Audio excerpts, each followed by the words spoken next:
and I was told to make sure he stood against the wall for however long, and I was guarding this prisoner, and my job was to make sure he kept standing up, but something was wrong with his leg. He was injured, and he kept falling to the ground.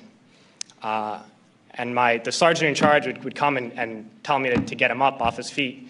So I'd have to pick him up and put him against the wall. And he kept going down. I just have to keep pulling him up and putting him against the wall. And my sergeant came along, and he was upset with me for not,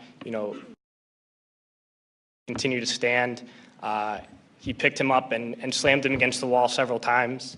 And then he left, and when the man went down on the ground again, I noticed blood pouring down from under the sandbag. And so I let him sit, and when I noticed my sergeant coming again, I would tell him quickly to stand up. And then I realized that I was supposed to be guarding my unit from this detainee, and at that point I realized I was guarding the detainee from my unit. And I tried hard to be proud of my service, but all I could feel was shame, and racism could no longer mask the reality of the occupation. These were people, these were human beings.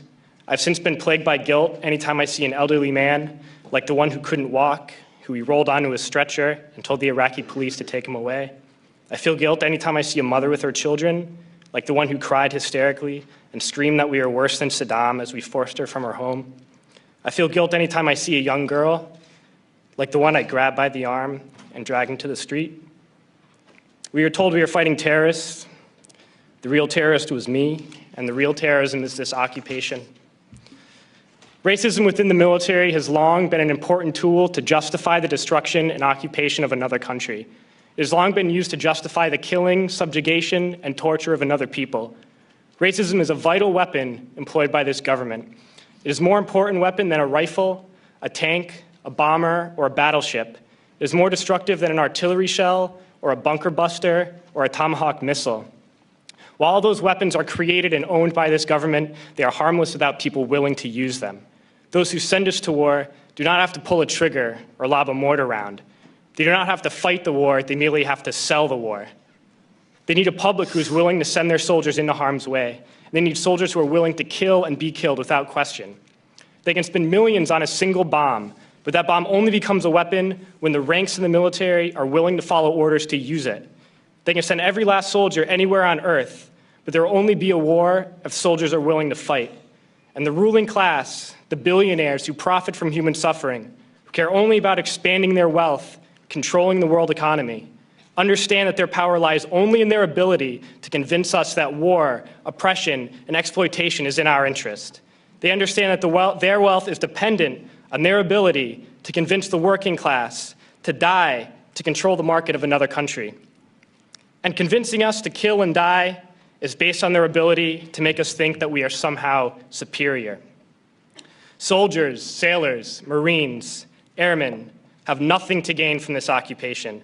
The vast majority of people living in the US have nothing to gain from this occupation. In fact, not only do we have nothing to gain, but we suffer more because of it.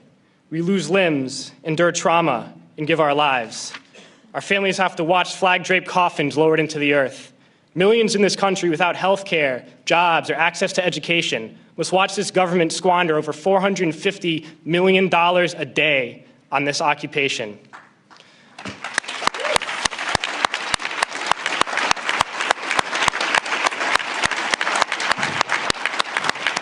Poor and working people in this country are sent to kill poor and working people in another country to make the rich richer.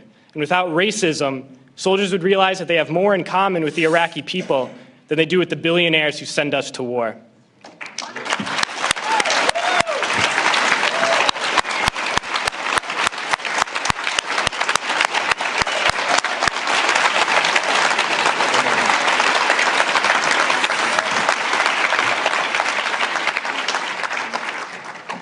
I threw families onto the street in Iraq, only to come home and find families thrown onto the street in this country, in this tragic and unnecessary foreclosure crisis. And we need to wake up and realize that our real enemies are not in some distant land. They're not people whose names we don't know and cultures we don't understand. The enemy is people we know very well and people we can identify.